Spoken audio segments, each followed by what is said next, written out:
call the meeting to order at 6:30. I will take nominations for Select Board Chair.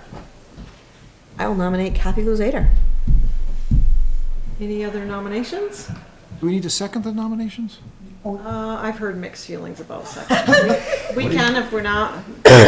We always did, but Rob said we don't need to, so I'll take a second. Oh, you don't need to, and Okay. you don't need to vote. You All right. just say nominations. Does anybody are else, is there any closed, other nominations for chair? And you, put one ballot in. You're good. Hearing no other nominations it's all yours. for chair, all in favor of Kathy? Aye. All right. Is that consent, unanimous? Okay. All right. Up to you now, Kathy. Well, thank you very much. We are now going to move down in our agenda. We need to nominate and elect a vice chair. I nominate Glenn Mayer. Any other nominations? All those in favor? Aye. Aye. Congratulations, Glenn. Congratulations, you two. Thank you. Okay, and Restorations. Sympathies, congratulations. okay. Now we're moving on to the official newspaper. We have used the Rutland Herald for the publication of legal notices. All those in favor of the Herald? Aye. Aye. Set the week, time, and place for all regular meetings for the ensuing year. I would think we would like to keep Mondays at 6:30 p.m. here in Town Hall. The first and third Mondays of the month. Works for me. Okay. Now we will adopt or amend the rules of procedure and or consensus decision-making. Last year, the select board voted for both. We have in our packets the rules of procedure. They've been adopted annually since 2018 from a model policy written by VLCT, Vermont Leagues of Cities and Towns. The VLCT recommends adopting rules of procedure rather than Robert's Rules of Order, because there is no legal obligation for municipal public bodies to adopt them. And it's not well suited for small boards. Any amendments? We have some in here, right, that were in red. Yes. Ours or recommended by VLCT? The basic policy is VLCTs, and this is what the town has followed since 2018. But the notes in red on the last page, 3, are what you folks discussed at your Yes, last remember we meeting. discussed This is- about adding some things into our rules of procedure from our, was it our last meeting? Mm-hmm. Or 2 meetings ago. Either 1 or 2 meetings ago. No, it was the last meeting. the It was last one in It the was the school. second. Okay. I think the additions are good. Yeah. They clarify things. Yes, they do. Any further additions? Are we good with adopting the amended rules of procedure? Yes. Okay. Yes. Excellent. Okay. Now, these rules of procedure are going to apply to all municipal committees and commissions. Okay. Okay. Are there any agenda additions or deletions? Okay. Now for approval, select board minutes for the March 2nd meeting. And Move we approve. Okay. Second that. the informational meeting as well. Please look them over. See if you notice anything that needs a correction.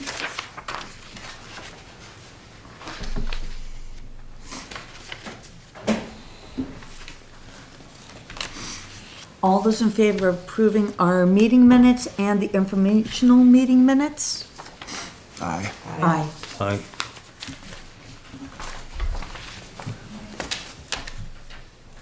Now pay orders. Yeah. These are as of March 17th, 2026.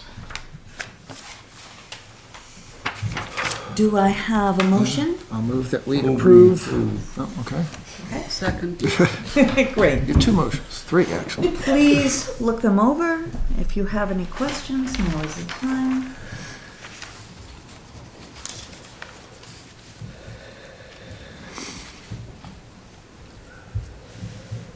All those in favor of approving the pay orders? Aye. Aye. Oh, the amount is $27,470.20.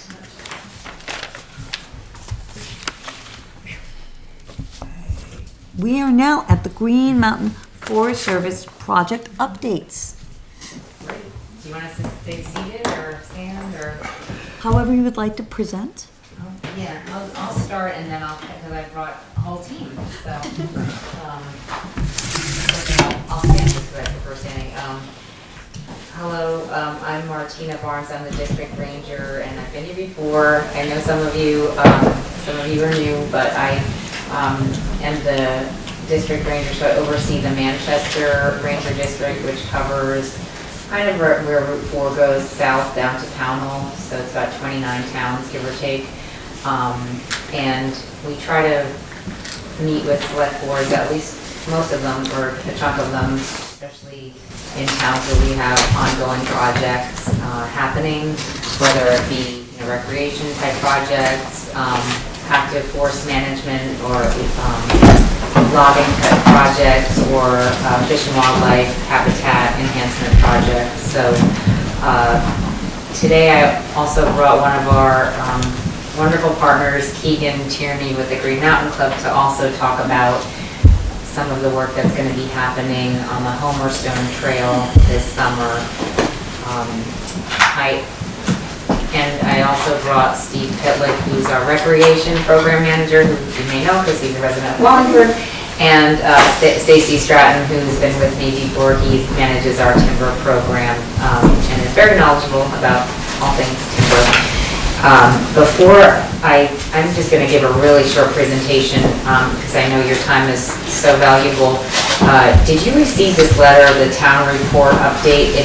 This year was like in lieu of the more detailed. I'll leave a copy with you just in case, and I can email it to you too. Thank you. It's really brief. It was sent, I thought it was sent to all towns back in January, and it just kind of touches on some of very high-level projects that are happening across the Green Mountain National Forest. The project that is highlighted on the Manchester Ranger District is called the Bellamont Trail, which is a mountain bike trail that will be eventually connecting Canada to from Canada to Massachusetts. It'll be one continuous mountain bike trail with different opportunities to provide riding for different levels, including for accessible people who use incumbent bikes and have other accessibility needs. So that project was approved last year and is going to be implemented in sections starting this year. So there's a little more information in that letter about that. Yeah, we have definitely some. And I'll pass it on, I think first to Keegan, if you could talk about the work happening on the Homer Stone Trail. And I did, before I pass it on to him, wanted to mention that we are seeing some illegal, which I'm sure you're aware of, illegal ATV use in and around. We of course support people's access to their own private property, but just for recreation uses, that area is seeing pretty good amount of illegal ATV use. So we're trying to, just get the word out that that's not allowed. And Are you talking around Homer Stone? yes, Okay. yeah, Okay. yep, exactly. And Is that whole trail restricted or? the legal trail it's a bit of a, let me say, gray area right now, as far as whether or not Forest Service is going to, we're currently not enforcing the illegal use, but technically, at least in my time here, it hasn't been allowed on town legal trails that run over the national forest. But like I said, we haven't been enforcing it, especially It's very interesting that you bring this up because next on our agenda, we're gonna be talking more about ATV use on roads here in Wallingford. Right, yeah, so it's where we really have the most issue or most concern is when ATV use is happening off-trail, like it's not a town legal trail, it's not, well, a road, it sounds like it's not allowed here on roads anyway, but where it's just happening willy-nilly between like someone's whatever, wherever they want to go and kind of just creating a spider web of trails and a lot of soil and water damage and really just concerns for the forest resource. That's where our Forest Service law enforcement officer is stopping people to educate them. And if it's, so that's really where we are trying to And so, enforce. I just want to make sure I have it correct here. Is it right now, you haven't enforced the law yet, but is there going to be a law that ATVs on certain trails? I think the bottom line, right now, because of the sensitivity around, trying to say this in a politically correct way, around access to our public lands, I don't think we're gonna be seeing enforcement on like town legal trails, at least for now. But where we are really concerned is when there's no official trail, it's just a man-made, user-created trail in the middle of wherever someone wants to In the ride. middle of they're riding from Like an access point Exactly. through Through a forest. wetland or through wherever, that's where it's definitely Just not making their own allowed. trails and not following marked trails. Exactly, that's like for sure not allowed. And so, we're just concerned about the forest, protecting the resources and trying to keep people, to understand and educated about where they can be riding or shouldn't be riding specifically. So, but I want to pass it on, just wanted to mention that I'm glad you brought it up too, and then I can give a quick, or I can pass it on to Keegan, and if any questions come up, well, you know how to find Steve Pitlick, but, and then Stacy can give a quick update on timber projects that are happening, so. But thank you so much, and you know how to reach me if any questions come. I can give some broader, just quick rec priorities. Our recreation priorities include like public access, trails, and recreation sites. Wallingford has a few different sites that you may be aware of. We've got the White Rocks picnic area, even the Appalachian Trail Long Trail trailhead. It's something we manage for like hazard trees. We manage that parking lot, a lot of visitor use. So every site like that is considered one of our recreation sites out of about 145 across the entire forest. We've got the White Rocks National Recreation Area, which basically focused that whole management area from about 140 all the way down through Mount Tabor. So out there gets into like our dispersed recreation. So we're trying to provide developed and dispersed recreation areas. So White Rocks picnic area is more of like a developed site, but then out along the Appalachian Trail, we've got the Marine Wall Shelter, the Little Rock Pond Shelter. So those are like examples of our dispersed sites. Without our partnerships with our trail friends here, we would not be able to maintain our entire system. So we've partnered a lot with VAST in the winter on our snowmobile system. Green Mountain Club, Appalachian Trail Conservancy helps us with a lot of our hiking system. But just wanted to mention on the ATVs. So we have trails designated for that use further down south of Route 9 in Woodford, Pownell, and Reedsboro. Basically, our partner on that is the Vermont ATV Sportsmen's Association. So they help us manage like local clubs, like Stanford Ridge Riders, for example. But basically, to ride your ATV off of your property on the National Forest, it would be authorized by us, but then they have like this trail access decal. And you put that on and you get this little red plate. But then where it really branches off is where towns allow them on their roads. So there's a lot, like Reedsboro, for example, there's about 30 town roads that allow ATVs. So at that point, we really need to kind of partner and make sure, it's not gonna be like a dead end, there's nowhere to go. And we're connecting like communities. So we don't really have that partner or that network here. We have motorized use for snowmobiles. And then in the summer, you see a lot of folks riding like the touring dirt bikes and that type of thing. But where we're trying to control it a little bit is around like Wallingford Pond, where you see like resource damage, and then getting into the muck and that type of thing. You've always been allowed to drive Jeeps out to one specific point, but they're going all the way through to Tabor, coming out on Forest Road 10. So, we do a little bit of patrolling, but we only have one law enforcement officer.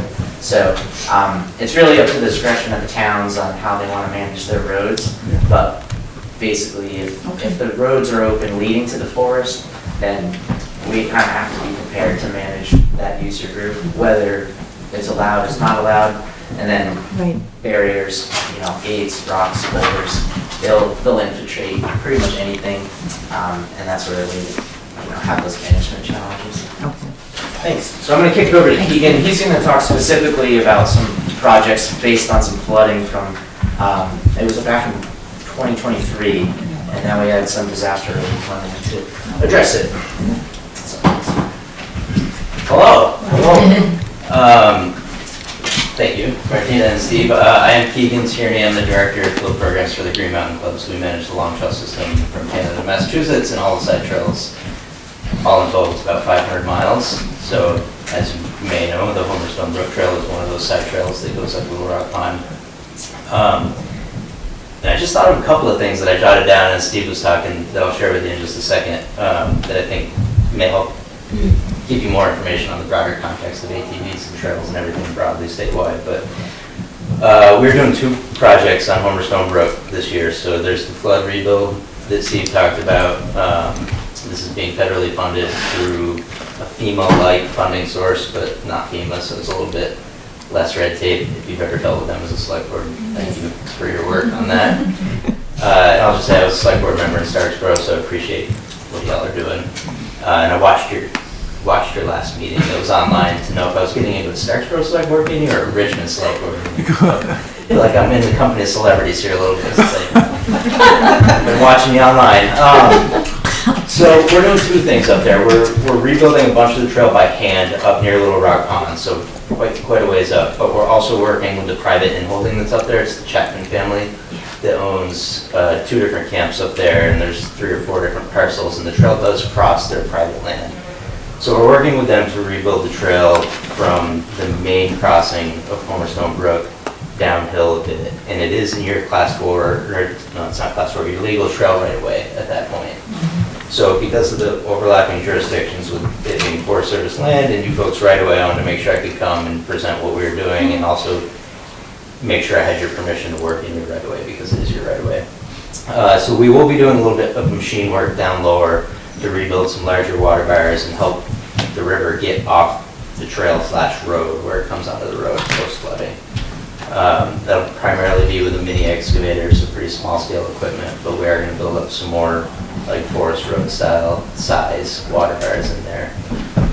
That's one project. The second project is even further upstream. It's on the ATLT proper, and we're replacing a bridge up there. And I only bring it up because we're going to be flying materials in with a helicopter. Wow. So we like to give folks a heads up. I live right there. So now you know. We're targeting June as our month to fly materials. It's super variable with the helicopter companies and the weather, but it will be one day in June where there'll be a helicopter flying very low over the forest. We're flying out of Mount Tabor, so you won't see them up this far north, but if folks live on the south part of town there, they will see that. So I'm going to cut off there for a second, see if there's any questions on the trail work. When you And said you were working lower down, you mean low, but still fairly close to Little Rock Pond. You're not talking about lower down by Hartsboro Road there. we are going to do a little bit of work. So if you're familiar with it, the town right away pretty much goes straight up the hill from the Right. Frederick property. Yeah. And it's an old road bed, and Yeah. the hiking trail actually cuts off a couple of times, so it does a couple of little loop offs. And right at the bottom, that's where some ATVs have been accessing, so we're gonna do some work in there to rebuild that section of tread. The next phase is up at the Chapman property where the river comes onto the trail, and then most of our work is actually uphill from there, so across the stream and as you're heading up towards Little Rock. So as you head towards Little Rock, Yeah. that's where the majority. Yes. So, Have you been in contact with Fredericks? no, not yet. Okay. And We should. Yeah. We won't be accessing through their property at all. Oh, you're gonna go through Chapman's? We're actually gonna go through the Forest Service land, so we have a tiny mini X and we're gonna take it right up and rebuild the trail as we go. Okay, because Ellie wouldn't be too accommodating. No. Yeah, I understand there's tensions that have existed out there in the past. Mm-hmm. So we're trying to be sensitive to that and make sure everybody feels like That's they have good. what they need and Excellent. is respected out there. Okay. So any questions on what we're doing in your right of way? And I won't necessarily say I have to give me permission tonight, but I wanted to make sure you folks knew about it.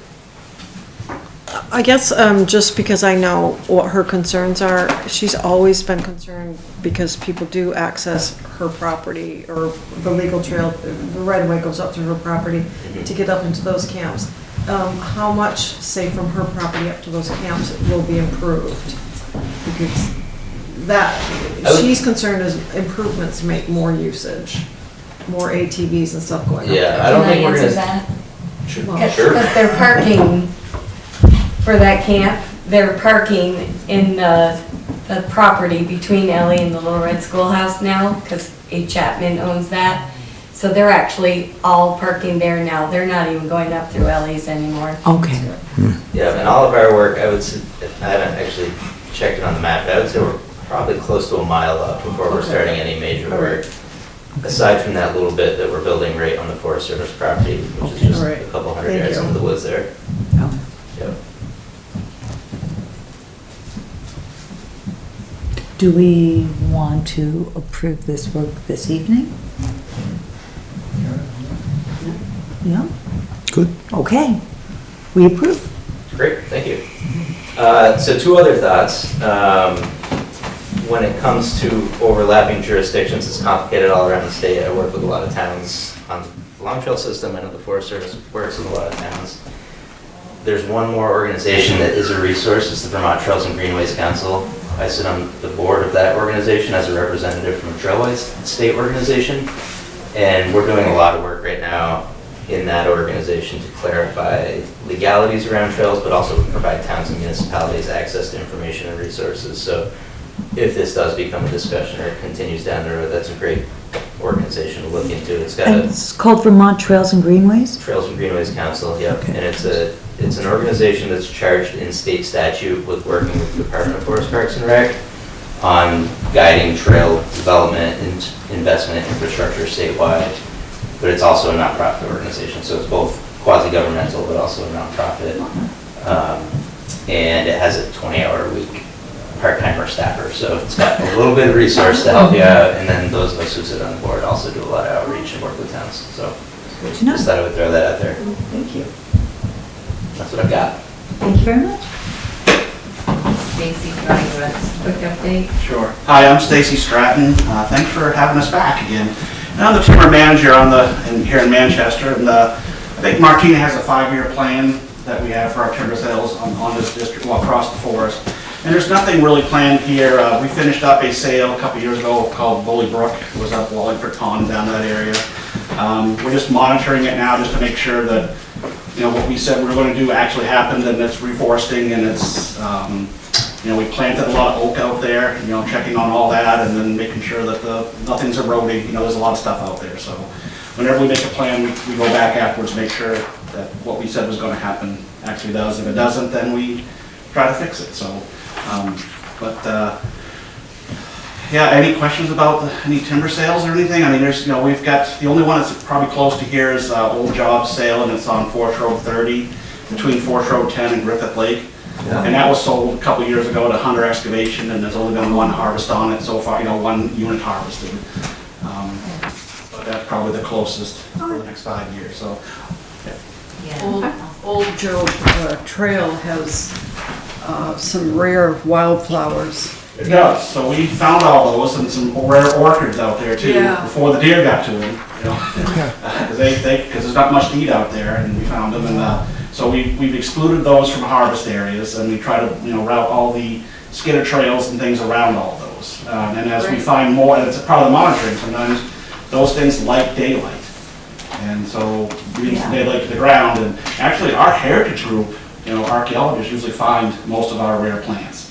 Because they're looking at old foundations and things like that, and there's a ton of them out there on the Wallingford Concord that were just found out there. The old creamery and things like that were rare plants. And so Are you identifying patches of invasive we species? do, and that's part of the project. And so a lot of times we have, we love to keep all that money on the forest for the sale. Very little of it, like 25%, goes actually to the National Treasury. The rest of it stays here, and we call it, there's a salvage fund, because, as trees grow, some of them die. So we're allowed to collect 20% of the value of the sale for that.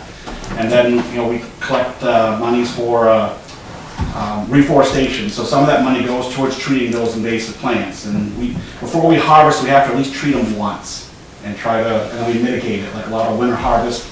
And then don't drive through there, don't take a skidder through there, don't put a linger there. Trying to minimize all that. But we do have a forest-wide project. Hopefully someday, that we'll have, that monies we'll put back in there to help on some of those invasive plants. But it's tough. It's like those things, those seed banks last forever out there. And the botanist isn't here tonight, but we work with the Vermont Youth Conservation Corps quite a bit too. But if you look Forest Road 10, I don't know, you probably all drove up there before, and then when the rainbows were here, that what it looked like afterwards. And so wild parsnip just took off like crazy because people were spreading it by their vehicles and things. And actually the timber crew, to make that sale possible, we went up there and we cut all the blossoms, and we have a special shovel, it's got a notch on it to cut the roots, and we bagged all those up because they have to go to a special, we take them to wind hall, and they have a special spot where they can burn it at a certain temperature to kill any seeds and everything else. Wow. And so we drive up through there, you hardly see any, so it took like 3 seasons to do it. That's great. So we do a lot of work, and I'll tell you, it's like, no one likes to sit there all day on a 90-degree day cutting. You're tempted to do this. Yes. It's like you can't, you get stuff all over you. So we do a lot of that work. Try to control it. Sometimes it's hard to get a spot, and it just keeps moving.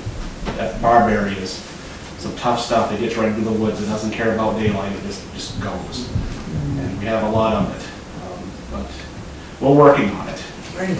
Thank you. Thank you. I wonder if you're having any problem with the emerald ash borer.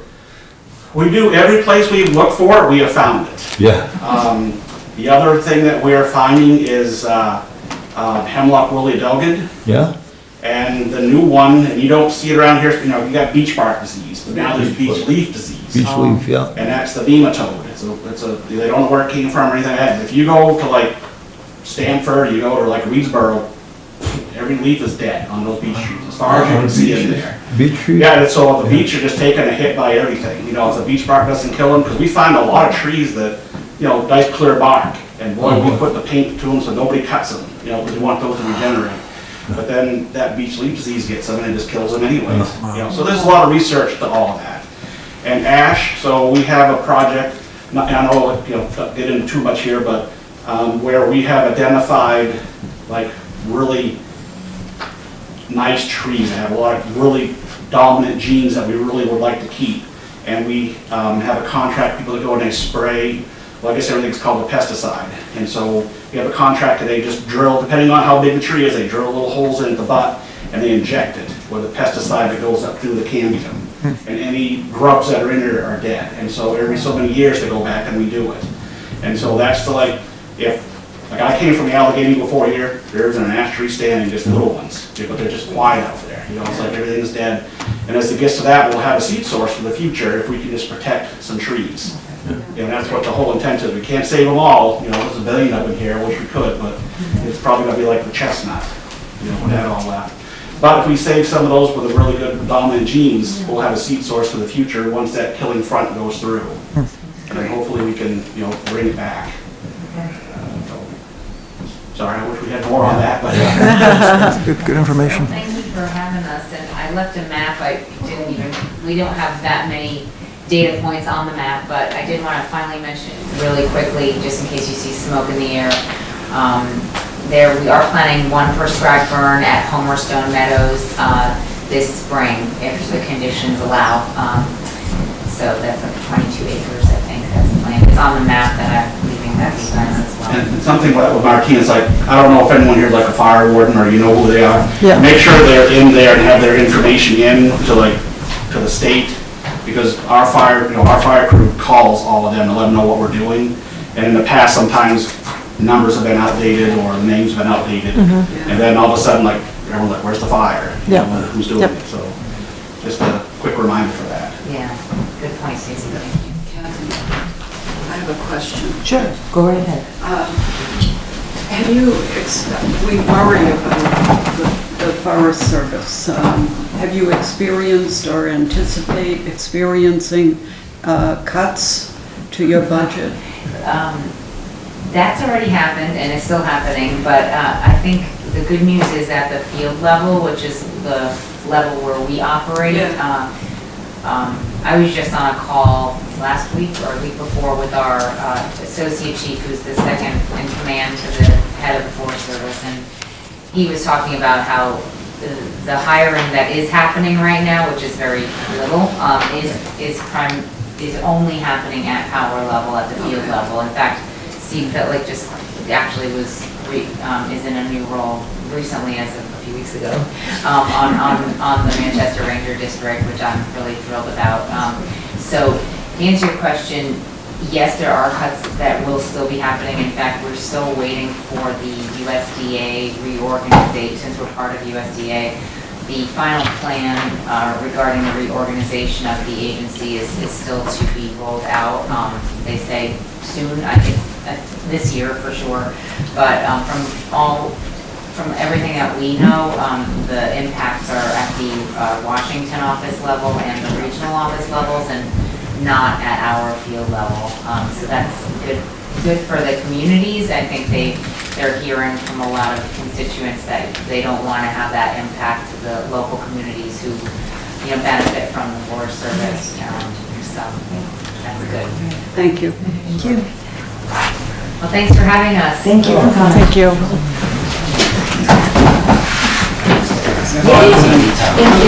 Bye. I'll see you tomorrow.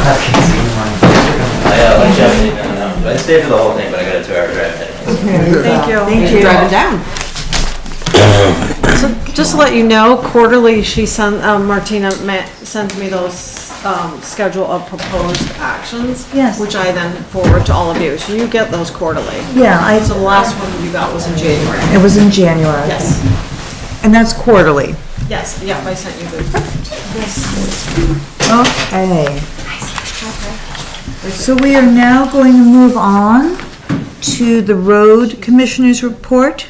It looks like we don't have a road commissioner this evening. No. So we're going to move into registered ATVs, use of town roads, and that's going to be Mark Tessier. I've had a bunch of people that own ATVs in town come to me and ask, what can we do to ride on the trails? Everybody here has to put their ATV in a truck, haul it to somewhere just to go for a couple-hour ride. So I said, well, and it's kind of weird because unless we do something with the state, it doesn't benefit me at all, unless I literally haul my machine. So, but I said I'd bring it up to the town and get the town's feelings on allowing ATVs on town roads. That's, anything that the town maintains, including class 4. So the way other towns are doing it, some towns have a $20 fee with a sticker. So you register your vehicles to ride on the roads with the town. To ride on the road, your vehicle has to be registered anyways. You have to follow all rules of the road, helmets, everything, everybody, nobody under 16, you gotta have a license, So the rules are there. A lot of towns are charging a fortune for penalty. I mean, if you saw some of them, first penalty, violation is, the ordinance fee is like $400. So they don't fool around with it. And the second one's like $800. So they really are saying, behave yourself. And are these basically on class 4 roads? All roads, All roads? all Town roads, Town roads, yeah. all town roads. So, what the goal would be is to, say Jill lives down on Homer Stone. She could ride from Homer Stone up Ice Bed Road onto Sugar Hill, ride Sugar Hill all the way down, just make a nice loop. She could get, depending on how it works, Bill was talking to making a trail off Ice Bed down behind his house. So you could ride down there, you're on Church Street, you come down Mill Street. We can get permission to cross 7, now you're over on Florence. You can run Florence up 140 to West Hill, run West Hill all the way down to Dugway, cross Dugway in South Wallingford.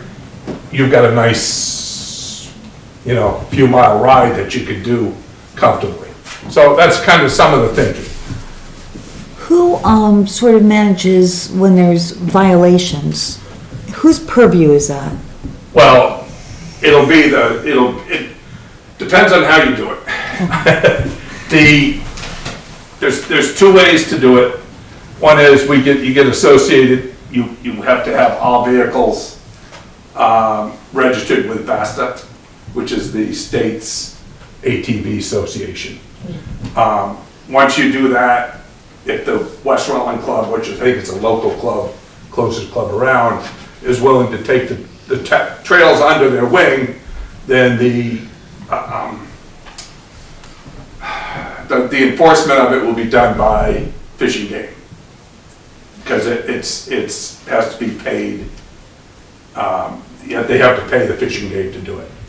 If it stays on its own, I have mixed feelings about that, but if it stays on its own, then the sheriff's department will do it when they're on their normal patrol. So if they're out riding around, they give a car a ticket, they could give an ATV a ticket. This is everything from no helmets, no registrations. You gotta register them just like a normal vehicle, you gotta have insurance on them. Insurance? And when, Yes. when an ATV crosses 7, or say crossing 140, is that like a straight across cross, or is that like going down some of it Well, off to a trail? It depends on how, so I spoke with VASA today. If we do this through VASA, they have a deal with the state, you can get up to a half a mile on state roads. You can cross them in numerous spots, they provide the signage. So they're all signed? So they're all signed, yes, ATV, joint ATV use in this area. I would love it personally from Cook Drive to the snack bar. Then I can scoot up, go to the snack bar, instead of taking my truck out, which gets 3 or 4 miles to a gallon. I can drive the AT, which gets 20 or 30. So, just things like that. And go for a ride, stop at the snack bar, run back home. But it depends on how it's done, if it's done, type thing. Some towns charge a $20 fee. They stay away from VASA. I know Pittsburgh, you can't cross Route 7 because they stay away from VASA. I was gonna talk with Phil about that because he's got connections at the V-Trans garage in Mendon, or at the office, the district office, where we could probably work something out where we can cross 7 at certain spots.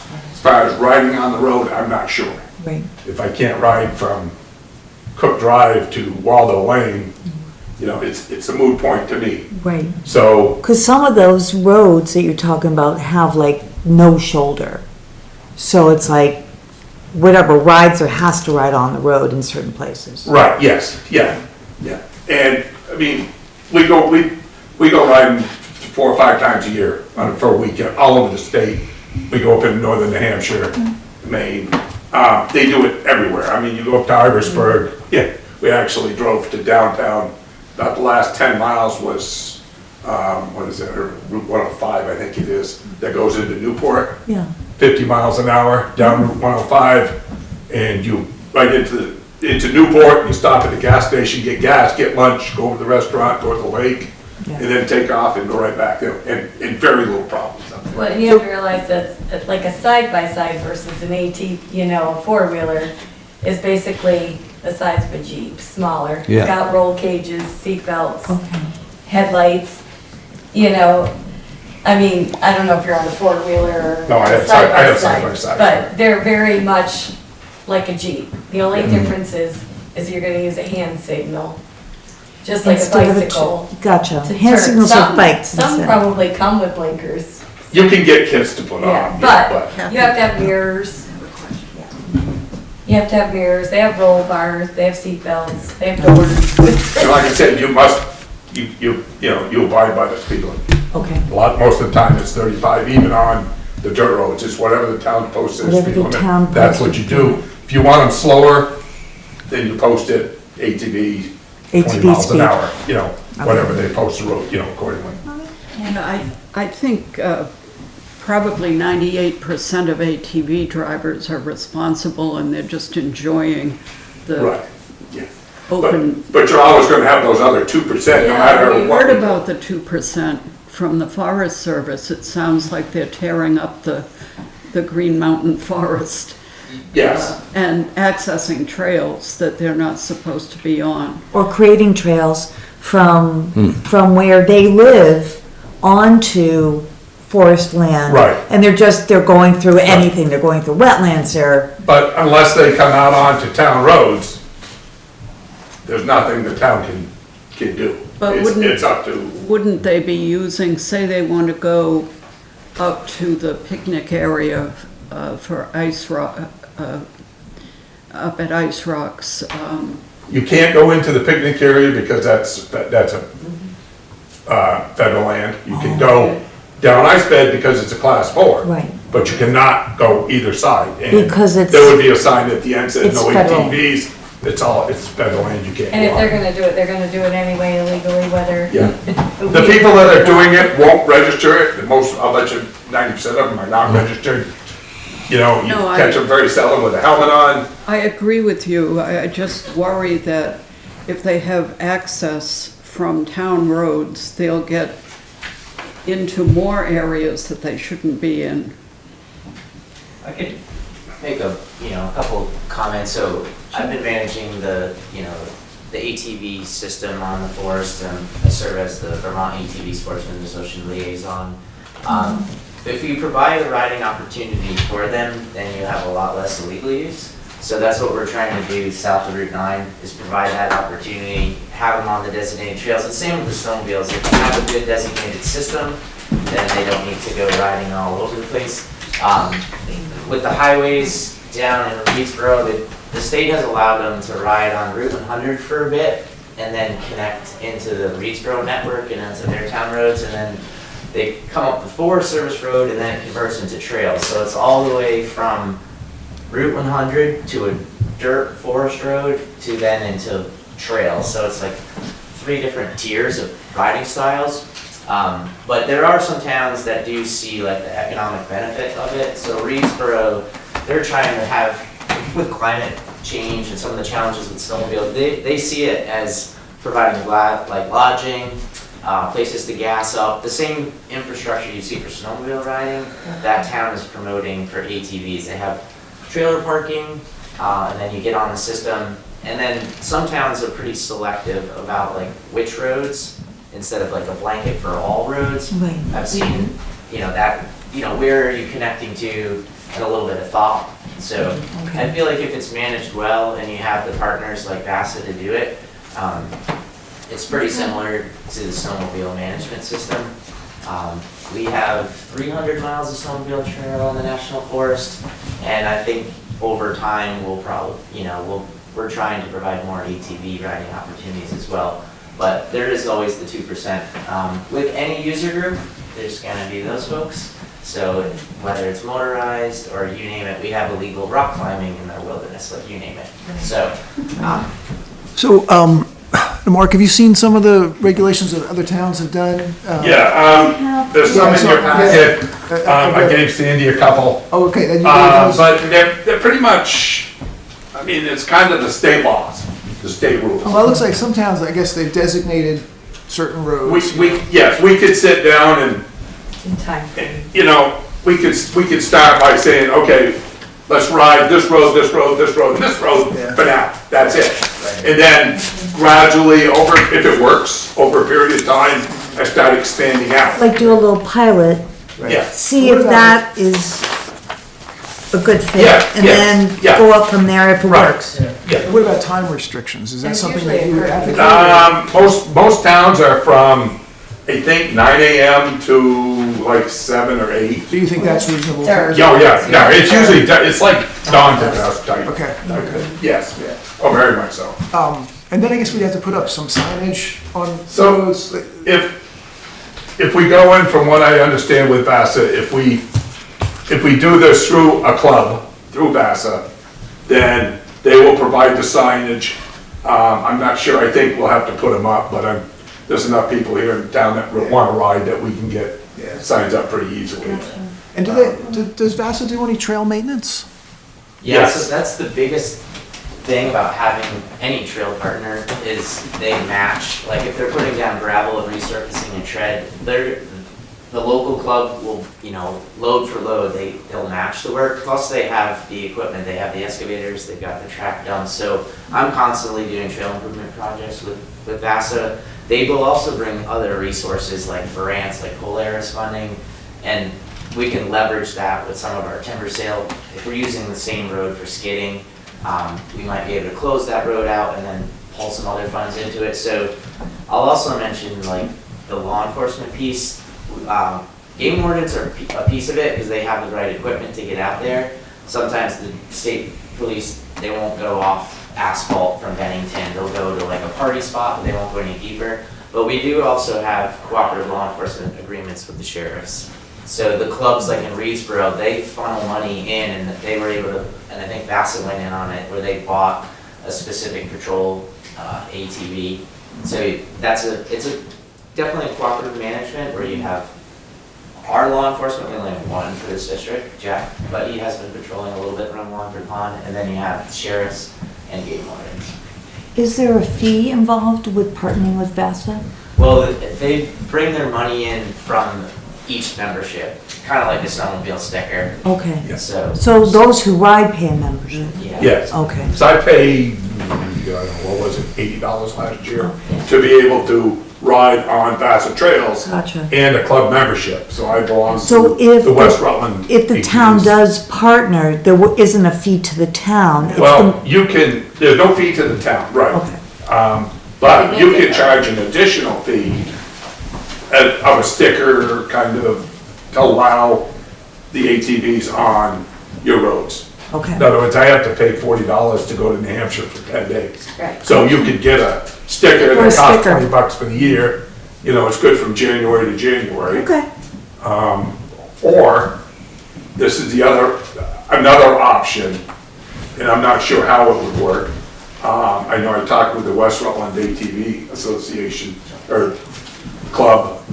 I'm gonna reach out to them again, they had a meeting tonight, but, just to get their feeling on whether they would support Wallingford doing what we're doing. Pittsburgh went 100% on their own. Benson, I believe, went on their own completely. A lot of these towns are going on their own. Okay. Another option is to start a club here in town associated with, And this is where, Green Mountain Climbers Snowmobile Club in Danby. yeah, They've been trying in Danby to get ATV trail system there. And, Green Mountain Climbers would be actually willing to start an ATV club between Danby and Wallingford. Because we're all members of West Rutland. Yeah. And the VAST, the Green Mountain Climbers is a snowmobile club, but they would be willing to, work to get a ATV. To get an ATV division going? Okay. and that would, done right, you could probably work with the club to get a little extra money to the town for policing, for whatever, because the club gets the money, and most of the time, they have rides throughout the year, they do some trail maintenance, buy a new mower type thing, but most of the time, the money just sits there, so, you know, I'm sure an agreement could be made somehow to help with the cost of, Do you know why some towns went completely on their own, didn't join up with the I don't Swim know, Club? I'm not sure. I know, to my understanding, Pittsburgh did not go through a club, and neither did Benson. I heard that a bunch of the people that ride in Benson, of course, all you got is 22A, so everything you ride over there, you're on town road, so, or you take your life in your own hands. So I think most of that was just, they go out, they open the roads, and, you know, go have fun. I think some more research needs to be done into just looking over these samples a little bit more and then deciding if we'd like to do a little bit of a trial run or not, if we want to join up with the club, like what might be the benefit of going with VASA over Green Mountain Climbers. Well, I think you'd still have to, like, Well- your West Rutland Club, you have to be a VASA member. Yep, right, so Oh, VASA so is a VASA 's- statewide organization. Gotcha. Then you have your Thank local you. clubs under that. And So we then- could go with the Danby Club, But that would Or- still be VASA. but it'll still be VASA. Okay. Still You'll cover be that registered. Thank under you. their umbrella. Okay.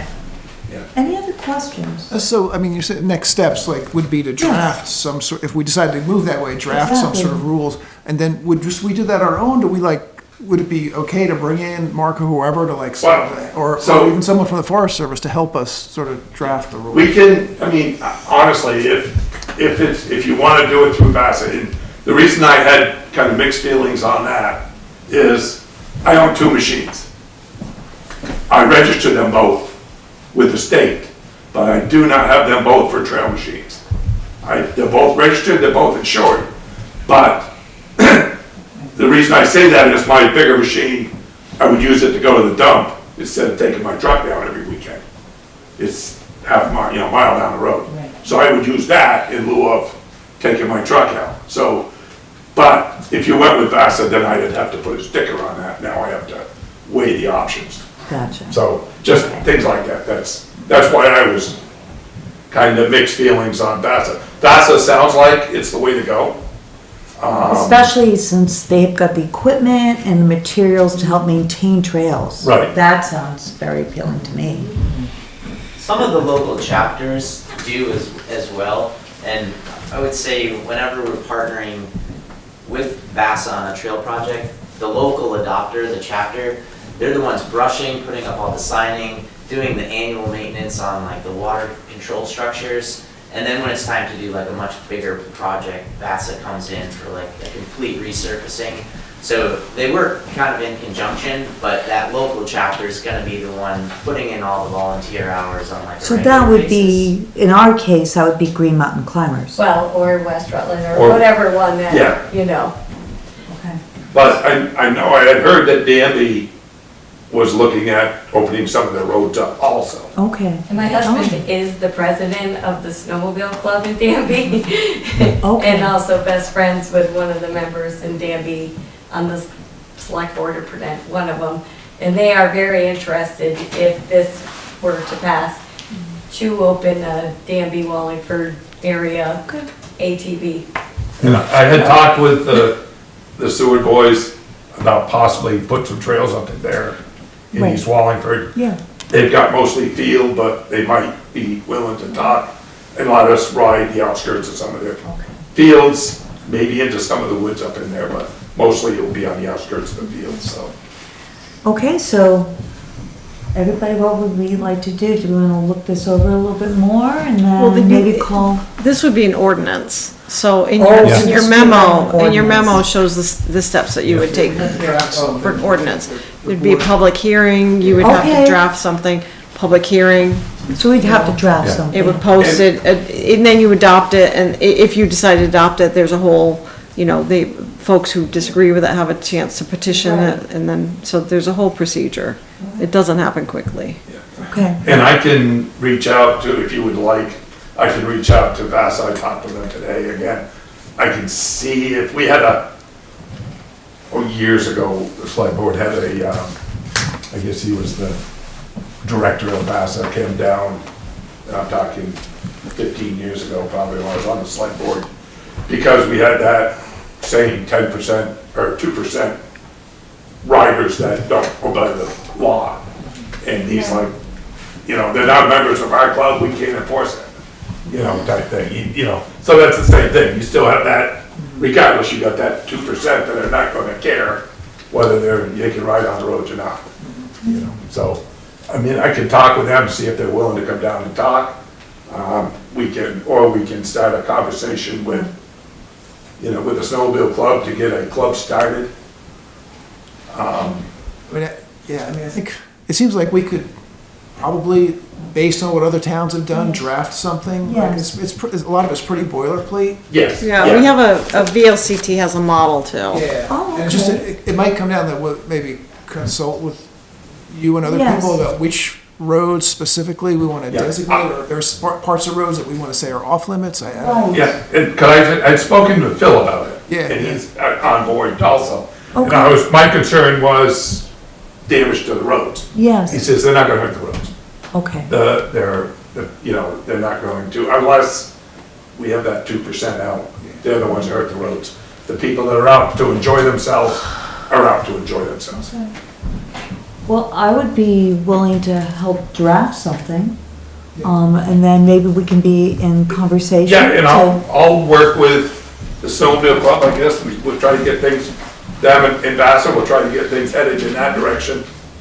It might be smart to reach out, have Sandy or somebody reach out to Danby to see what their thoughts are. Because like I said, they've started it. I know they're working on it also. Okay, And we can get kind of things going. I'm not sure if it'll go this year, but, you know, we're headed in the right direction. Yeah, so is it that's like- okay if I go ahead and do that, draft something, and then get in coordination with Mark and Yeah, Sandy, and we'll go from there? yeah. Yeah, I mean, like I said, you know, it's up to you guys whether you want to make these down. I'll talk with Phil about what are good roads to start with.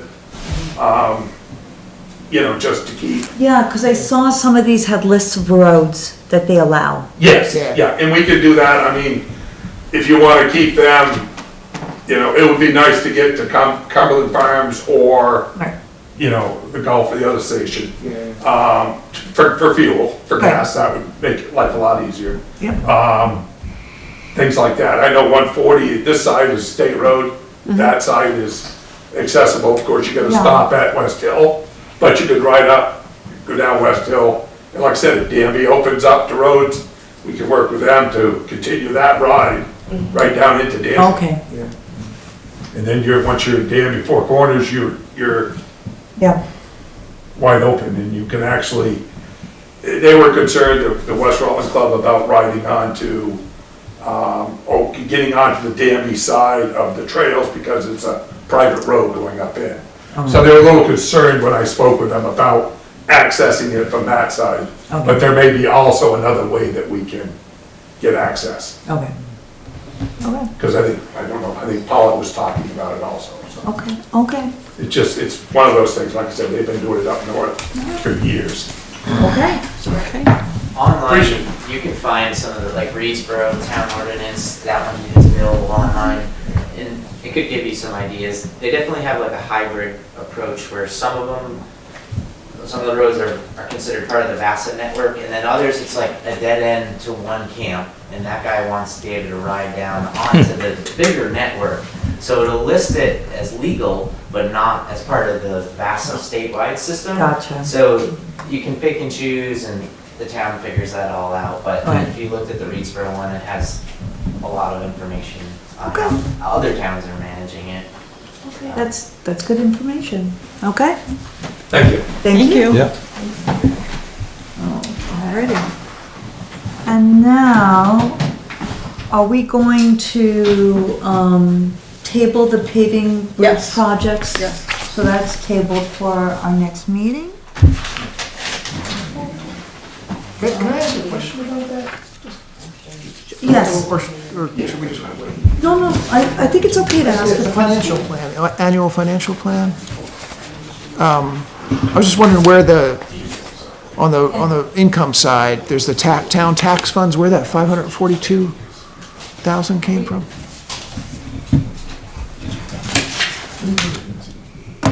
Isn't that later on the, that's down, that's the annual financial plan? Annual financial. Yeah, that's down farther on the agenda. Oh, it is? so that's Okay. kinda later. Yeah. Okay, Man. all right, cool. Okay.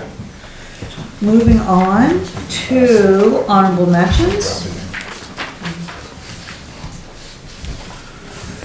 Okay, volunteers who assisted with town meeting day elections. Okay. Thank you, all appreciate it very much. Okay. Thank Have a good you. night. This is the advantage of not being on board. Is there public for public comments? Okay. Moving on to Gilbert Hart Library, the town letter of support for a grant. Yes, thank you. Thank you very much for having us. The library is in the process of applying to the Vermont Department of Libraries to be a subrecipient for a HUD grant that they are administering. It is the Public Facilities Preservation Initiative Grants for Small Rural Public Libraries. The grant is focused on exterior repairs, so that's looking specifically at the envelope of the building. And the library is in the process of gathering estimates and things like that. But we are looking at, we're currently talking about repair versus replacement of the windows. So we're looking at replacement of the windows in the original part of the building and just the first floor part of the addition to the building, so not the basement of the back room. And we're looking at soffit repairs and painting, masonry repairs to some of the brick damage in the front of the building and also in the foundation. And so the grant deadline is the 31st of March, and the grant requires a letter of support from the select board that you are, it's certainly, you know, the money would be coming from the state or from the Department of Libraries through the HUD grant, so it's obviously not any cost to the town whatsoever. We're currently still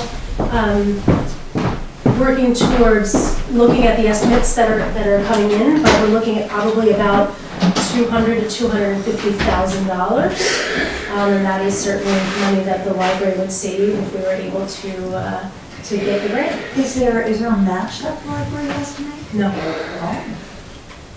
That's okay. That's nice. Yeah. And then, of course, because the library is a historical building, correct? So Yes. you're on top of all that. Yes, so we'd have to go through all of the environmental study, if necessary, historic preservation, all of those things. Yeah, they're all delineated in the grant. Are there any questions on this? Is everyone in favor? Oh, yes.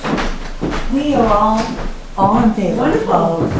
Good luck in getting the grant. This sounds like a wonderful opportunity for the library to make some much needed improvements. Yes, our fingers are crossed. Okay.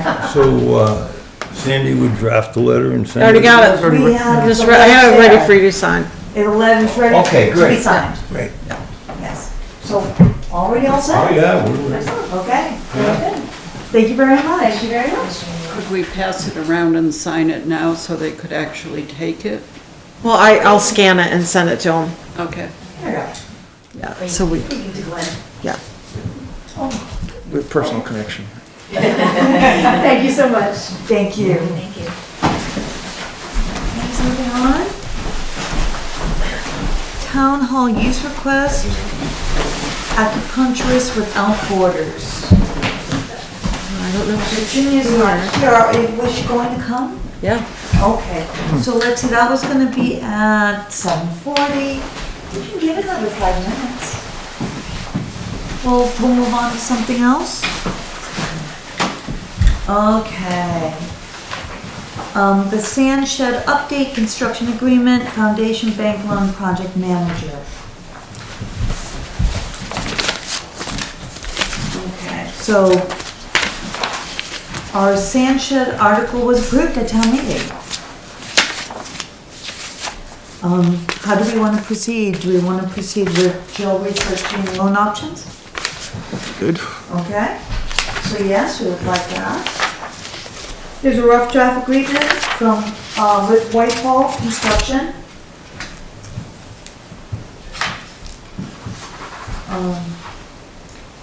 So do we, when we sign that agreement and return it to them, they wanted a 30,000 to get on their summer schedule? Yeah, that's a little, Okay. Do we need to get our loan to be able to come up with the 30 grand? I mean, I think that we could probably take it out of the building fund, couldn't we, Jill, for temporarily? I would imagine. Okay. Okay, so we could do that. But, I mean, you know, they would need to invoice us, they would need to Right. sign the contract first, send us a certificate of insurance, invoice us. I mean, mainly he was looking for dates. I think the last time you were in here, he Yeah. really wanted dates, Yeah. which we gave him, and he hasn't really pushed that part of it, like the 30% or anything, so we'll just wait till we get an invoice and. Okay. Is it just said on there that pay that to get on their schedule? Yes. Yeah, that's what, like, in Yeah. that agreement, you know, obviously, a lot of that stuff is copy and pasted from their estimate. Right. And a lot of the terms were also, under terms and conditions on page 3, several of those are theirs. Okay. So, one of the term that I left out, what that was on their estimate was if there's any disagreements, it would be settled in a Pennsylvania court. Oh, So wow. I left that line out. Yes. Okay. So I don't think we're gonna send anybody down to Pennsylvania with an attorney to fight. No. Yeah, so I left that one out. But Okay. everything, all the other terms that they had on their estimate are in the terms and conditions on page 3. Okay. Okay. I think we sort of have to wait for Phil. I guess HG Concrete gave a estimate of 39,000. Is this okay with everybody, or do you see anything that should be changed on that draft contract with, I didn't, I don't see anything. Anything on the draft? No, on the I- Whitetail Construction? with the contract with Whitetail, I don't see anything that needs to be changed. Just so- hopefully Phil has reviewed all their, like the Right. building materials and things that they're using. Yeah, it'd be nice if Phil could review So that. if Phil gives the okay, it's fine, all the rest of the wording. I thought it was So we're doing fine. So we'll just say pending Phil's approval. Yes, Yeah, it's just like in the beginning, they have like the boards they're using. and Exactly. Things like that. And just make sure that, he's probably better positioned to exactly, say, that hey, Phil's that all on sounds board with reasonable. that. Yep, this is everything from their estimate, so yeah. Right, Yeah. okay. So I think we're good with that? Yeah, okay.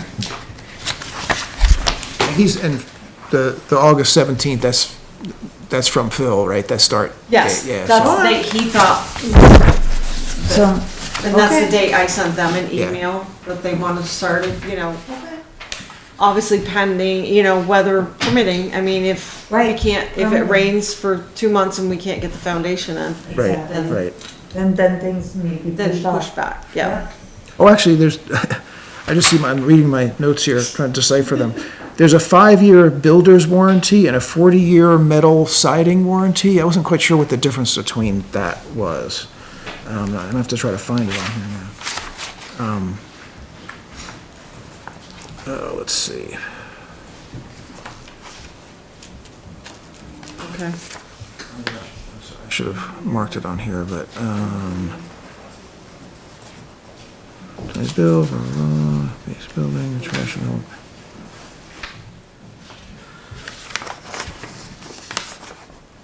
I feel like the 5-year is for their That's a contractual warranty. their work, and the 40 years is like a standard down.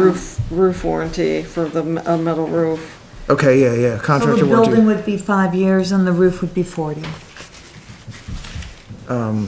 Yes, it's a 5-year builder's warranty and a 40-year metal roofing siding warranty. So I wasn't quite sure I guess I didn't understand what a builder's warranty Okay. is. I can check with them and Phil.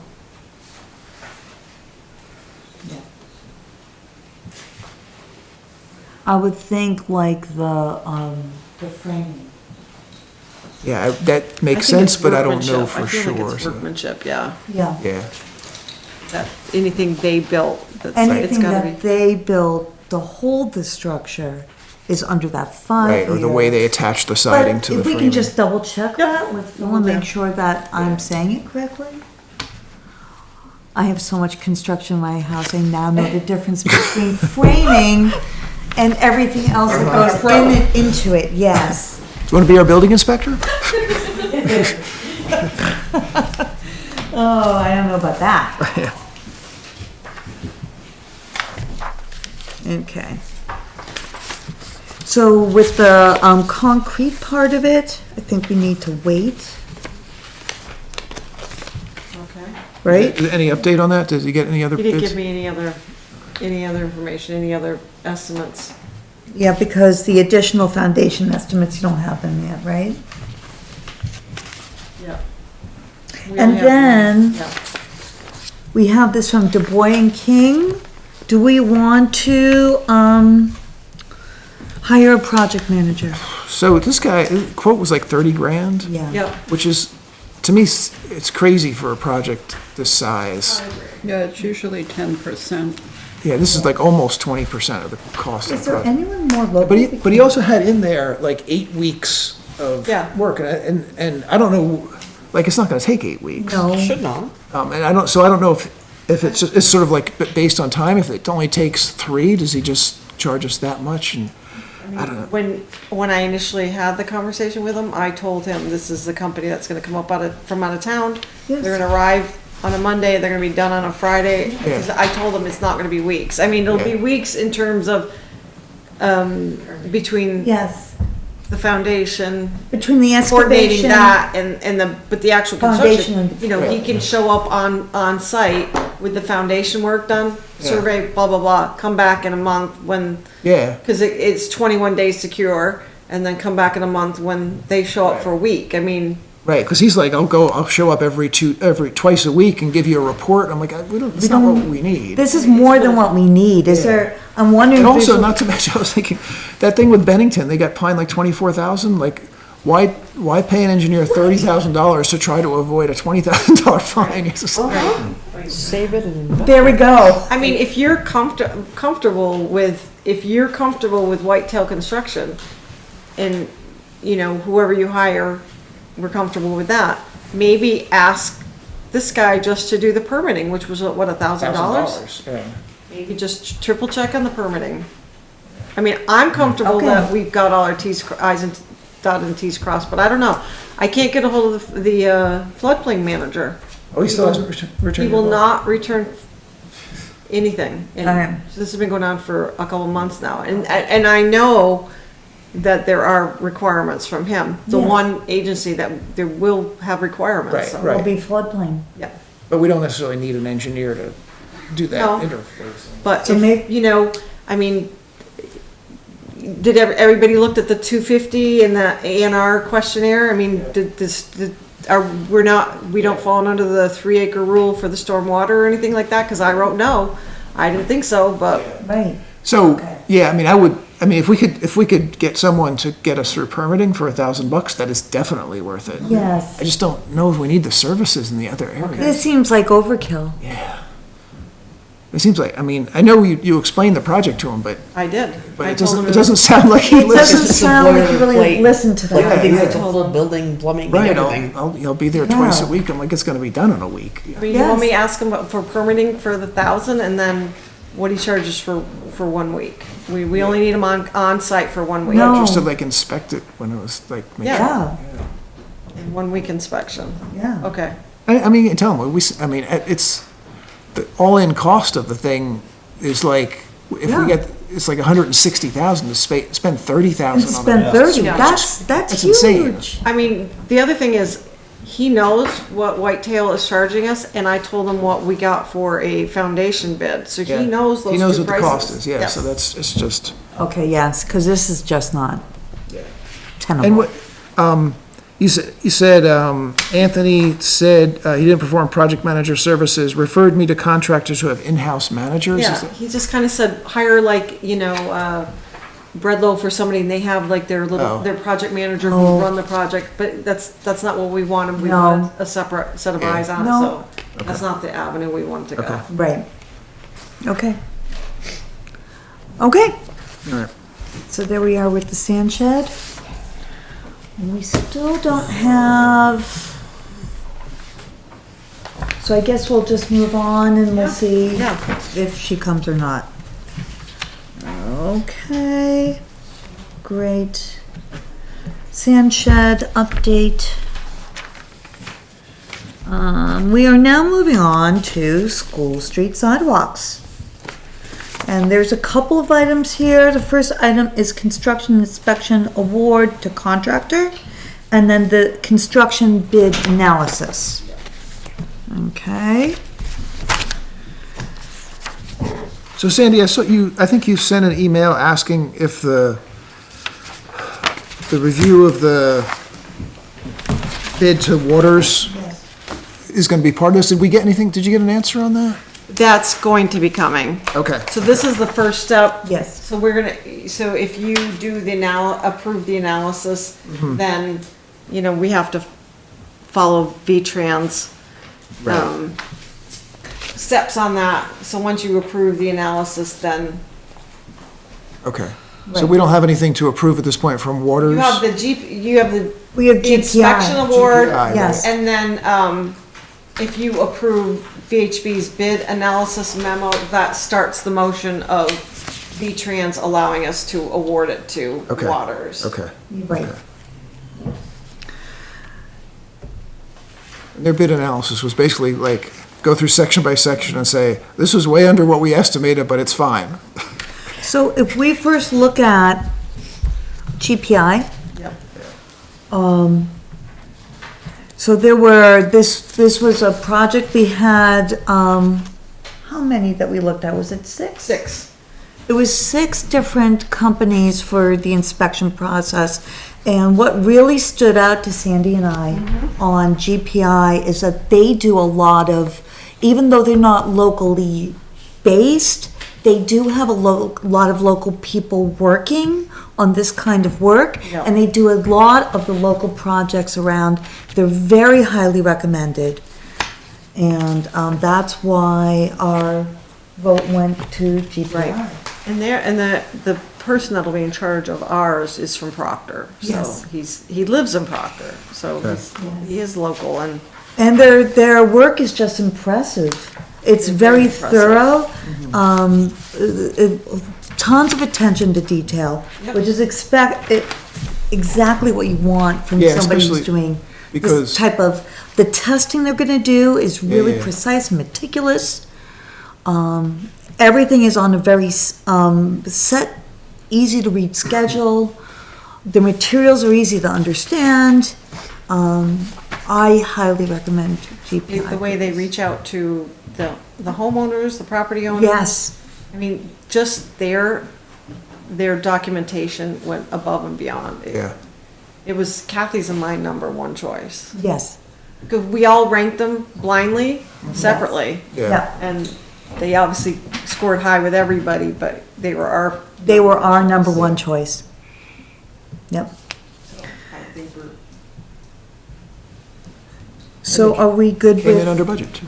what's that? It came in under budget. They too. came in under budget. When does that ever happen? Right? So are we okay awarding the inspection award to GPI? Do we need a motion on that? Can we do it by consensus? We could do it back in. Okay. So we will do that by consensus. Everyone's good with that? Yeah. Okay. Now we're moving on to the bid analysis. Okay.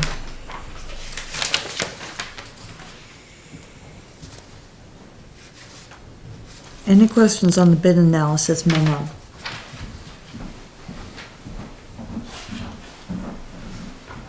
I just thought it was kind of funny. So, with what has occurred with that, we need to go with the lowest bid, and the lowest bid was Waters. Yes. So you need we need you to authorize Kathy to sign the bid analysis, that you're accepting the bid analysis. And that water system. I mean, there isn't an option. No, there's no You have to. option. So No. even though it seems like you're making a decision, you have to. It's just kind of funny, it's sort of like concrete cost, like, the engineer said 70,000, and these guys came in at 11,000, and they were like, okay. So, but, One thing that, it's been I reviewed. feel like so- is that GPI will be inspecting Yes. everything and they will be testing everything. That's why it's super And it- important to have somebody really That's good. why Yes. this is super important. to GPI have. is gonna be very important to us. Yes. So are you okay authorizing me to sign this bid analysis memo? Yeah. Okay? Do I sign the one in front of me, or do I wait till the end? I have all it. Okay, so I'll wait till the end on that. Okay, moving on. Now comes that financial plan. that Now you- comes the financial plan. His favorite. Okay, so this is a V-Trans requirement. Annual financial plan. So, I see, like, on the income section of this, there's a section for class 2 and class 3. So those are pre-filled in by the state. Right, So they right. sent us this document, and that's probably the same number that we have in the revenue. It is, yeah. Yeah, so that's, they So- give us that and we fill it in. It's line 4502 in the budget, so that all ties. Yep. But I was trying to tie that 542 to something, and I couldn't figure out what it was.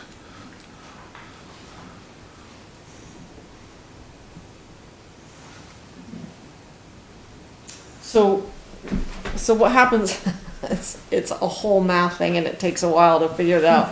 So they give you those top class 2 and class 3 numbers, then you sort of ignore that 542 number and you go down and you see that my comments below, I Right. take the highway budget, the road crew salary, the overtime, the road commissioner come up with that number, then they have me minus, take out paving and Right. greater payments, cause that's not what, we're not putting that amount into the roads. What is left over is that 517, 60% is for winter, 40% is for summer. And, you fill all of, up there is the winter maintenance, the summer maintenance, you add back in the paving and the greater payment, and you get that 6360 number. Then once you subtract those two revenue sources, you come up with the town tax fund. Right. So 636 minus the 75 and the 18 will equal But that where's- 542. But where does the 636 come from, though? 636 is all those numbers down below. It's all those numbers down below. So it's But it's the highway budget, and then we add in the road crew salary and overtime and the road commissioners, and that'll all come up to 636. Okay, And so then- that winter maintenance and non-winter maintenance, you add that 310 and the 206 together, that'll be like our highway budget plus like salaries? Right. So Okay. what the state the whole purpose is they are gonna give us that 18 and the 75. They wanna see that Right. you are budgeting in Right. numbers into your budget every year to actually take care of the roads. They don't want to pay for your road maintenance. They wanna see your tax dollars are paying for road maintenance. So we show them, this is our highway budget, this is our road crew salary, this is Okay, our road okay. commissioner salary. And then once you subtract out all that stuff out, this is how Okay, much. I You know, gotcha. we're spending $542,000. So it's the 435 highway budget plus the roughly 200K of salaries, that gives you the Yes. 636, Yep. yeah. Yep. Okay. Okay, makes sense now. Clear as mud. Every year I have to take out last year's to remember how I did all the math. So, So we don't get any money for class 1, do they just take, are we not Class responsible one for are them? state roads. So we don't maintain we them don't just anyways. we do anything with those, Yeah. okay. right. Okay. And this, sorry, I keep asking No, these that's questions. okay, please. The mileage on here, 89, the 42, is that, that's pre-filled in too. Yeah, so that's something the state actually calculates, or do we tell them how Well, many? earlier this year, do you remember we reviewed that, Yeah. the mileage document? Yeah, So yeah. we tell the state, yep, We tell the this is state still how much our mileage. They ask us every, like, January, February, have any of your mileages changed? Right, You know, we right. go over that. You know, it doesn't change much, but once in a while, you can throw up a road, or you can remeasure a road or something, Sure, it might yeah. change a little bit. But every year, before they send this stuff out, they double check our mileage with us. Okay, We go over that with the road crew and Phil.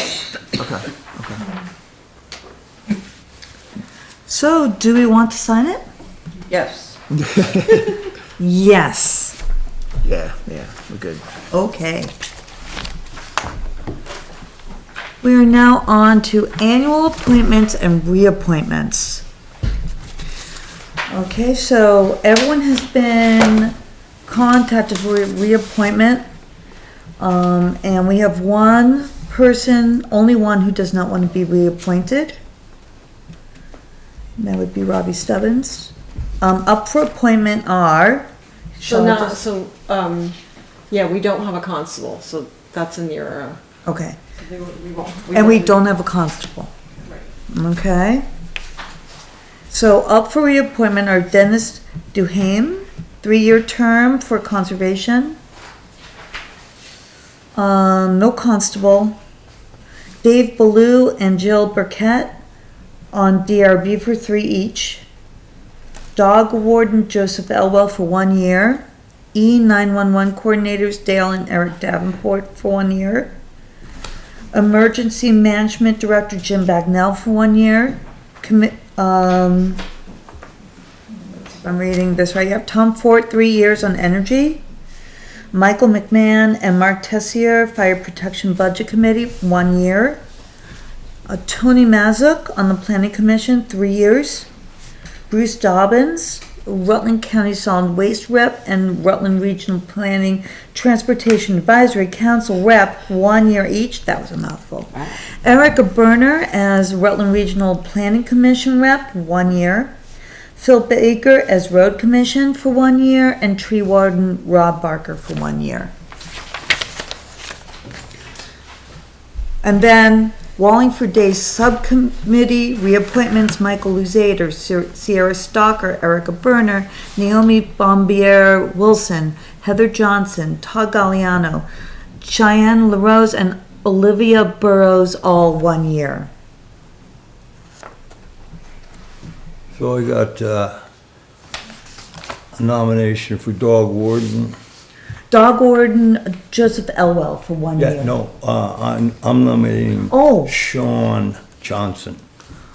There's a nomination. That's with a W. How do we handle that if there's a nomination? You just, Vote on it, I guess. you just Okay. vote. You know, And I nominated. Can I have his name huh? again? Sean. Sean, last name. Johnson. Johnson, thank you. Sean I Johnson. think if we remove Mr. Elwell from the vote, we could vote on the Yeah. slate. So then, No, I just want to do this one. That's what they Just say. this one. but I think I already read for the reappointments. Why don't we do Ann's idea of taking him off the slate and do these reappointments first? And then we'll talk about the dog warden one. Oh, good. Yeah. Okay, so we're taking Joseph Elwell off for dog warden. How about all the other reappointments? Are we good with Yeah, that? good. Okay, so everyone else is reappointed? Okay, and now we have Sean Johnson for a 1 year appointment, and you're recommending him? That's right. I'm nominating. Sorry, thank you, nominating. So Joe has to be nominated too. Is Sean, have you contacted Sean? Huh? Have you talked to Sean Yes. Johnson yeah. about it? Oh, yeah. And he would accept it? Yeah.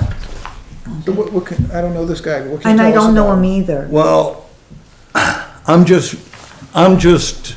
putting this name forward. Okay, That's all. Okay. That's all. okay. And I didn't discuss it with any of you all, Right, you know, and I fully expect you to reappoint him. but Wait, I would like you're nominating a Sean Johnson? nomination to be there, Sure. yeah. Okay.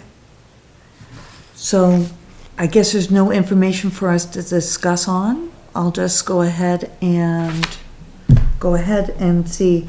I mean, go ahead Yes. and Yep. put them on. I just want to be on record as not, Sure. that's all. Oh, okay. You got it? You know, that's all. Should I start with, You know, you don't have any idea who no. Sean Johnson is, and I'm not telling you. Yep. You know, so, So all So- those, yeah. all those in favor of Joseph Elwell for the 1-year reappointment? Aye. Aye. No, not me. No. And so that was the majority, wasn't it? Yeah. Yep. And you're in favor of Sean? Oh, yes, he is, sorry. Right.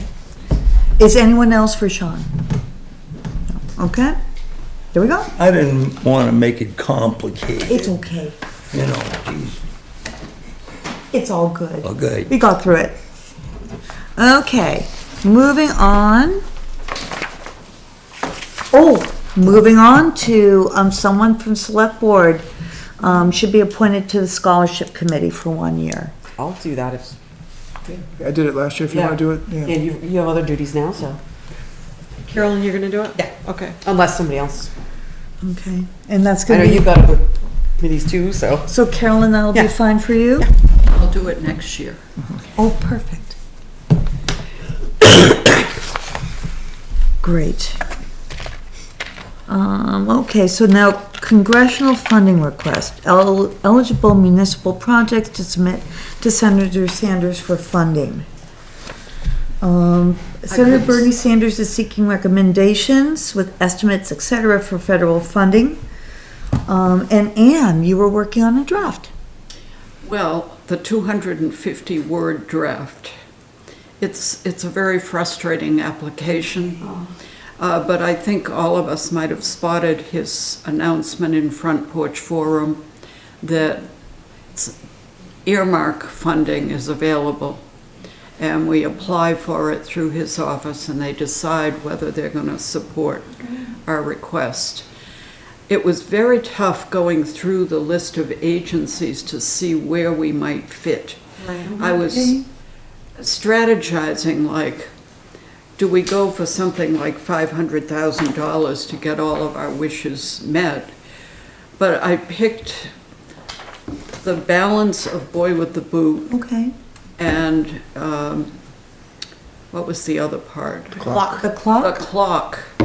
Fix the clock, $5,000. The strategy is that our request would be like $10,000, which is nothing. And when they're looking at it, they'll say, oh, we can throw this in. Okay. Whereas if we went for something big, I mean, Sandy mentioned. Like the windows? The going Creek Road after the Bridge. Creek Road Oh, the Creek Road Bridge. I've applied Yes. to Bernie and Peter Welch for many years. Yeah. Okay. I mean, they probably get a lot of highway infrastructure requests at $500,000 or more. Yeah. So this would stand out and I think it would sail through and we'd solve a couple problems. Okay, that sounds great. And since I told Sandy I drafted, it's kind of embarrassing once you open it up. It's just a series of check-offs. Yeah. Right. And then a 250-word statement of why you need the money. 250 So words. you can't go into Can't go into all the detail. emotional symbolism of the boy, Right. and on, the town where time stopped, with the clock. You have to just say, we need the clock fixed. Have to be succinct. it makes me think of Back to the Future. Oh, Lord. Sorry, that's why I did Well- it, that's what it makes me think of. Then, since I gave the draft to Sandy, I thought, why not go for another couple thousand and get the base of the fountain painted? Sure. Get some. Yes. But we'd need a bid. It's due. Yeah. It's due with Sanders on April 6th, I think. So we need a bid for that. So we need to find somebody who would tell us Right. They do it for $2,000 Right, or $2,400 or whatever. right, But fix the fountain before we have the big grand reopening. exactly. And the installation of the beautiful new Is statue. everyone good with Ann's suggestions? Well, so I guess because we've also talked about the windows. the Right. Storm windows here, which would be a much bigger ask. Yes, I think, the 20 to 30,000 range. We don't, your hunch is that like a smaller ask like that is a lot more likely to sail through? I think it would sail through. And that's like historic preservation or The something? other is it? thing is, Vermont, Vermont has a fund, the state has a fund for municipal buildings that need retrofitting, and we should go after that. yep, Like the library's doing. Yeah, that's a library equivalent. Yeah. I mean, if somebody will point me at which agency guards that money, I the would be retrofitting, willing to go after that for the windows. okay. Sandy, can you do any research on that? Excellent. So are we all good with Ann's suggestions? So we'll go get a bid on sandblasting, painting the foundation, then bundle that all into Bundle that in with the Into a boy request. and with the clock. Yeah. to Bernie. Yes, to Bernie. Okay, Someone will say, you guys been asking for 5 million to do a creek bridge, now you're asking for 10,000. exactly. And do you have to attach the estimates in there, or they're just asking for numbers? They want, yeah, you have to upload Now, estimates. who were we talking to about the base? I thought somebody was volunteering to fix the base, or am I just not remembering that correctly? Somebody who does auto body work would be good. They'd have the sandblasted. But no one person has offered yet. Be good for what? The base of the fountain. Oh. The fountain. But nobody's offered yet. Somebody who was Terry gonna fix Travers. it or nothing. Terry Travers might do it. He's an auto body, So Terry and he's Travers. got everything. Yeah. And he was disappointed he wasn't offered a boy. Oh, Really? I mean, nobody asked me. maybe we can I ask don't know him if for he the was capable of that, but Okay. I'm sure he's capable of this. Of the I fountain. can ask him. Oh, You're gonna ask him for an estimate, Rob? Yeah. Okay. so Rob's gonna ask for estimate, perfect. Estimate.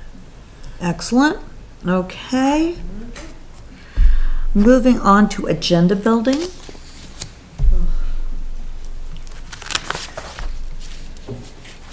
Is there anything that we need to address at this time? We're talking about the bridge alternatives in East Wallingford at our next meeting. Yes. Yes, I like the letter. okay, I think we're gonna amend it some. Yeah. okay. Moving on, select board concerns, comments? Yes. So we were gonna talk about Bridge 15 in our letter to the V-Trans, but we're not because too much to do. Agenda's already packed. It's time for us to go. No. We got all stuff. Well, it's gonna be on the next It's agenda. on the next agenda. I know, but I'm saying something now. I mean, moved it to April 6th since there's no time limit for it. I think there is a time limit for it, especially because we're sending it to our legislators and they're gonna be out of session. I don't wanna push it too far away, but it's on for April 6th. And when do they go out of session? Huh? When do they go out of session? When they get done. Okay, but is that May? No, sometimes it's June, sometimes it's April. But also, from the time we drafted that, you drafted the letter and Glenn made changes, and then we had comments from Yes. folks. There's been no update. Nobody's No. gone back and added updates or changed it in No, I other know way, that, so I know that, but we would need to do that before you Glenn go. was, you were considering signage and Couple things. I'm thinking we should leave that out. I'm thinking we should just ask for the bridge, and I think that, like in the minutes, I think that, that'll give him an excuse not to have the bridge. And we can ask him for signs and speed limit till we're blue in the face, but I wanna see this bridge put back.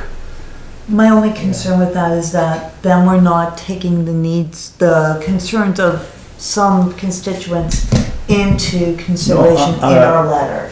And I think that's why we're talking about this on April 6th. Huh? I think that's why we're talking about this on April 6th, because we All right. need that further discussion on it. Okay, but maybe, try to finalize it and get it out on the next meeting, Yeah, I you think know, that- in April.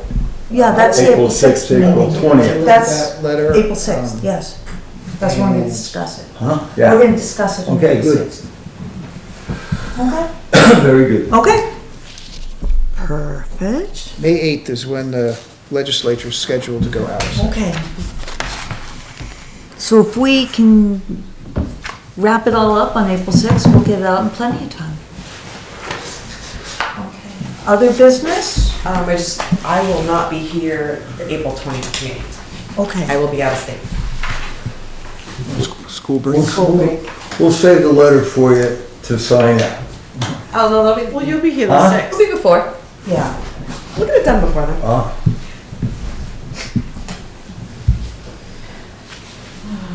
Okay.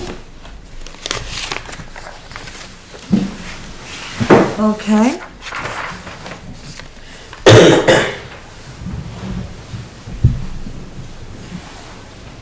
I would like to make a motion that we go into executive session for a disciplinary or dismissal action against a public officer or employee, but such officer or employee has the right to a public hearing if formal charges are brought.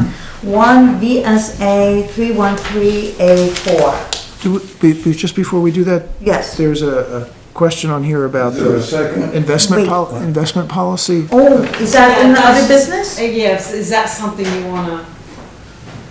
But it says, do you want this on an upcoming agenda, maybe we could later in the just- spring? That is, Yeah, so, the VLCT model investment policy, I mean, that should be talking down, about, down the road. now, do we want that, at an upcoming agenda in the spring? Are we good with that? On an upcoming agenda and invite Jill to be here, Yes, since that was a topic when along Julie was with, around. along with John Roush, yes. Okay, Yeah, and now going back to sorry for that. my motion. Thank you for that. Is there a second?